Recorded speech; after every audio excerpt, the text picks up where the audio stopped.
বন্যা চট্টগ্রামের সব কেড়ে নিয়েছে। কারো হয়তো ছিল শেষ সম্বল একটা মাছের ঘের, কারো বা আয়ের একমাত্র উৎস সবজি ক্ষেত। বন্যার পানির স্রোতে ভেসে গেছে মানুষের সাজানো সংসার। সরকারি হিসেবে ক্ষতির অঙ্ক 400 কোটি ছাড়িয়েছে, কিন্তু এর বাইরে যে স্বপ্নগুলো পুড়ে ছাই হয়েছে তার হিসাব কে মেলাবে?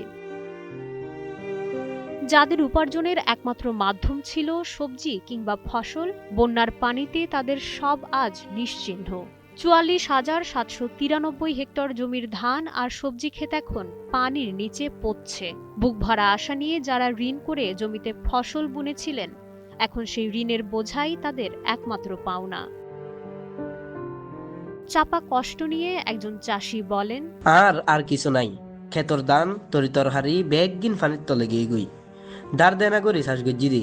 এখন আই দার দেনা সুদগজ্জুম কেং করি নবুজির।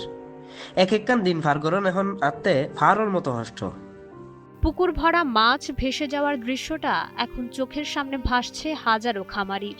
23,610টি পুকুর আর ঘেরের সব মাছ আজ পানির স্রোতে ভেসে গেছে। শুধু তাই নয়, চোখের সামনে মরে গেছে 1,12,000 গবাদি পশু আর হাঁস মুরগি। বেঁচে থাকা পশুগুলোর খাবার যোগান দেওয়াও এখন অসম্ভব, কারণ খড়ের গাদা থেকে শুরু করে সব পশু খাদ্যই তলিয়ে গেছে বন্যার পানিতে।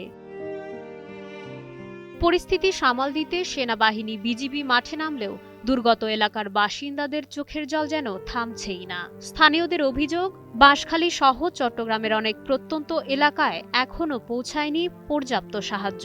মানুষ ক্ষোভে ফুঁসছে, পেটে অন্ন নেই, মাথার উপর ছাদ নেই, তবুও মিলছে না প্রয়োজনীয় সরকারি সহায়তা। এদিকে জেলা প্রশাসনের প্রতিনিধি দল বলছে, আমরা শুরু থেকেই ত্রাণ তৎপরতা চালিয়ে যাচ্ছি। ক্ষতিগ্রস্ত কৃষকদের ক্ষতিপূরণ ও পুনর্বাসন কার্যক্রমও চলমান আছে। বরাদ্দ অনুযায়ী চাল ও শুকনা খাবার বিতরণ করা হচ্ছে। চট্টগ্রাম আর পার্বত্য অঞ্চলের মানুষ এখন ধ্বংসস্তূপের উপর দাঁড়িয়ে। সরকার ক্ষয়ক্ষতির তালিকার কথা বলছে, কিন্তু সেই তালিকা কি মেটাবে পেটের ক্ষুধা? এই দীর্ঘমেয়াদী ক্ষত কাটিয়ে তারা আদৌ ঘুরে দাঁড়াতে পারবেন কিনা, নাকি অবহেলা আর দীর্ঘসূত্রিতায় হারিয়ে যাবে হাজারো মানুষের বাঁচার স্বপ্ন? এটাই এখন দেখার অপেক্ষা। ডেস্ক রিপোর্ট, সময়ের আলো।